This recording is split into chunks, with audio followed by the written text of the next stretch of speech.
प्रताप जी का, उनके सारे एमपी लोकसभा और राज्यसभा के मेरे साथी भी रहे, अरविंद जी, संजय राउत जी और मेरी पार्टी के प्रधान अरविंद केजरीवाल जी और उद्धव जी ने पहले भी हम मातोश्री में आए थे और यहाँ के हमें घर जैसा माहौल मिलता है, तो उसके लिए मैं बहुत धन्यवाद करता हूँ, इतना मान सम्मान करते हैं। जैसा कि उद्धव जी ने और अरविंद जी ने बोला, लोकतंत्र खतरे में है और बाहरी खतरे में है।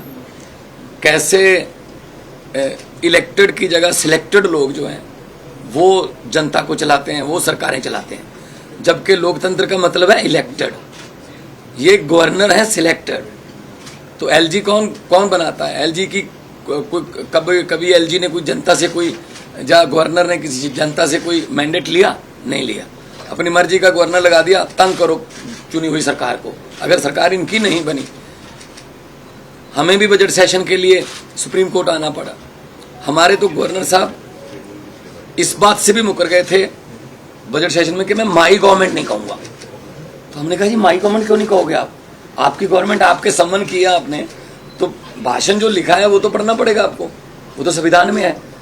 इसके लिए भी हमें सुप्रीम कोर्ट से ऑर्डर लेना पड़ा कि आपको माई गवर्नमेंट कहना पड़ेगा, वरना दिस गवर्नमेंट कहने वाले थे वो। दिस गवर्नमेंट मतलब जो राजभवन है पूरे देश में वो बीजेपी के हेड ऑफिस बन गए हैं, जो गवर्नर हैं वो स्टार कैंपेनर बन गए हैं बीजेपी के। ये लोकतंत्र नहीं है। गुलदस्ते में एक ही तरह के फूल नहीं हो सकते।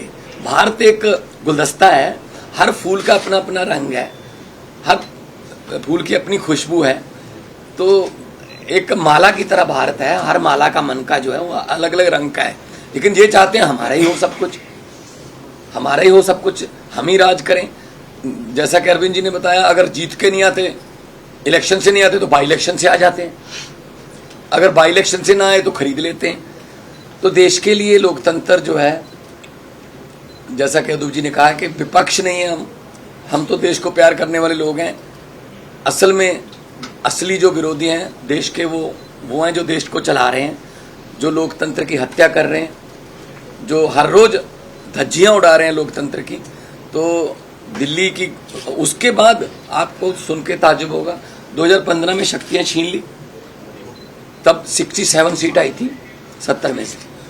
शक्तियां ना होने के बावजूद भी अरविंद जी ने काम किए अपने दृढ़ इरादों से, क्योंकि उड़ान जो है वो हौसलों से होती है, वो पंखों से नहीं होती।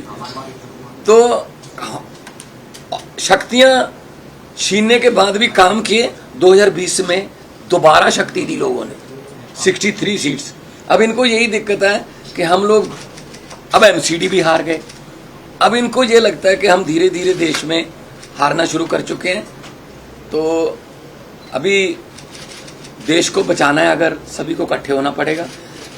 हाँ, कुछ विचारक मतभेद होंगे कई पार्टियों के देश में, लेकिन देश बचाने के लिए हमें इकट्ठा होना पड़ेगा। अगर देश ही ना बचा तो फिर पार्टियां क्या करेंगी? पार्टियों का प्रधान बन के, मुख्यमंत्री बन के क्या करोगे जब देश ही ना रहा? 24 में अगर ये आ गए, ये संविधान बदल देंगे। और ये जिस तरीके से चल रहे हैं प्रधानमंत्री जी, बिल्कुल आने वाले दिनों में नरेंद्र पुतिन बनने वाले हैं जी। हाँ, ये इलेक्शन ही कराएंगे, ये कहेंगे 35 साल की मैं ही हूँ, बस 40 साल के लिए मैं ही हूँ। तो ये उन राहों पर चल रहे हैं। तो ये बहुत खतरनाक है। देश का लोकतंत्र जो है, देश के शहीदों ने अपना खून का कतरा कतरा, हमारे पुरखों ने कतरा कतरा खून का बहा के ये देश हमको लेके दिया था। ये किसी के बाप की जागीर नहीं है कि ये देश के मालिक बन के बैठ गए। इनकी कोई कुर्बानी, देश को आज़ाद करवाने में इनका कोई योगदान नहीं है, लेकिन जो आज़ादी के परवाने थे उन्होंने देश लेके दिया। और देश को ये किन हाथों में बेच रहे हैं, कैसे हर रोज बैंक बिक रहे हैं, रेल बेच दी, तेल बेच दिया, एयरपोर्ट बेच दिया, सब कुछ बेच दिया। कैसे जो जुडिशरी को तंग किया जा रहा है। तो हम उद्धव जी के पास इसलिए आए हैं कि क्योंकि ये भी पीड़ित हैं उस जो कुल्हाड़ी लेके बैठे हैं ये दिल्ली में, वो सब पे चलती है। तो इसके लिए हम सबको इकट्ठा होके देश को बचाने वाली पीढ़ियां हमसे सवाल पूछेंगी, जब लोकतंत्र खत्म हो रहा था तो आप क्या कर रहे थे? कम से कम हम जवाब देने के लायक रहेंगे कि हम कोशिश कर रहे थे। हम के बाद इनके विरुद्ध इकट्ठे हो रहे थे, हम लोगों को 140 करोड़ लोगों को ये बात मीडिया के जरिए अपनी अपनी भाषा में समझा रहे थे।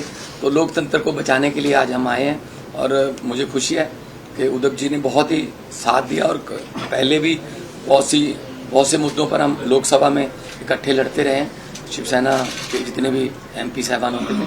तो मैं इनका बहुत आभार भी व्यक्त करता हूं कि हमें मान सम्मान दिया और इनको पंजाब आने का न्योता भी देता हूं। आइए दरबार साहब, आइए माथा टेकिए, वहाँ पे बहुत शांति सुकून वाली जगह, और हम लोग मिलके सब देश को, क्योंकि लंबे सफ़र को मीलों में मत बांटिए, कौम को कबीलों में मत बांटिए, एक बहता दरिया है मेरा भारत देश, इसको नदियों और झीलों में मत बांटिए।